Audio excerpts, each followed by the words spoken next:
Всем привет! С вами Луи. И наконец-то я выбрался в парк.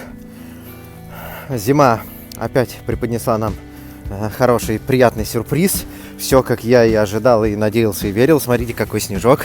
Теперь можно покататься по нему на своем любимом велосипеде.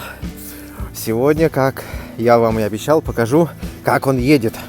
Я, честно говоря, все пытаюсь позвать своих друзей на других электрических велосипедах, чтобы с ними посоревноваться как-то. Вот. Потому что я вообще-то надеюсь их обойти, так как у меня получается технически полный привод, передний мотор-колесо и задний ножной привод. Вот. Поэтому они все никак не едут, а я очень хочу это все снять и еще и вам показать. Вот. Кстати, как и обещал, расскажу о том, какие улучшения я сделал. Ну вот смотрите, я поставил карбоновый руль себе.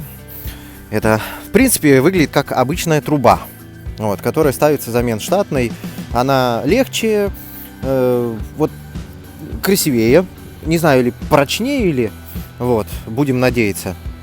Вот, но эстетики, знаете, очень сильно добавила. Я, кстати, сделал еще крепеж, видите, сюда. Пока что стандартный от GoPro. Буду снимать для вас, как я еду по всей этой снежной глади. А также я поменял педали, которые вы видели в предыдущих моих видео.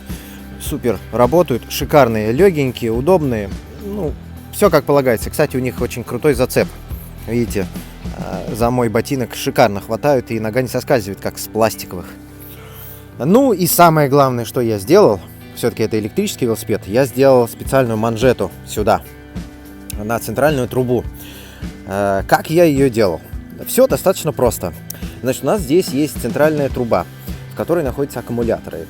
Я взял у своего товарища кусок, по-моему, это шумоизоляция была, что ли. Взял ее, растянул как шкуру, вырезал в ней отверстие под подседельный штырь, замерил, где проходят все основные трубы пересечения, чтобы можно было обернуть вокруг них, и вырезал. Получилось, знаете, как вот из кожи шьют изделие, примерно так. Вот. Также я прикупил еще нейлон специальный, водоотталкивающий, чтобы у меня вся эта конструкция не впитывала воду и не замерзала, и потом не было никаких неприятных последствий. Ну и обратился к своему знакомому мастеру, очень качественно занимающимся всякими бытовыми услугами. Он мне поставил вот такие вот ремешки, стропы и заклепки. Видите, здесь вот они, заклепочки. Все. То есть я в любой момент могу снять этот кофр и зарядить. Я, кстати, вот так и делаю, когда заряжаю свой велосипед. Я снимаю, отстегиваю нижнюю часть и пристегиваю сюда зарядное устройство. Вот, как видите, у меня прям до самого конца идет эта манжета. Знаете, реально действует. Вот реально действует. Поскольку велосипед алюминиевый, все-таки холод очень сильно на него воздействует, и батарея просаживается. А тут это дает гораздо меньший эффект за счет того, что тепло держится. То есть как термос работает. Вот. Ну а теперь самое интересное. Приступим к покатушкам.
Чуваки, если бы вы знали, как это круто.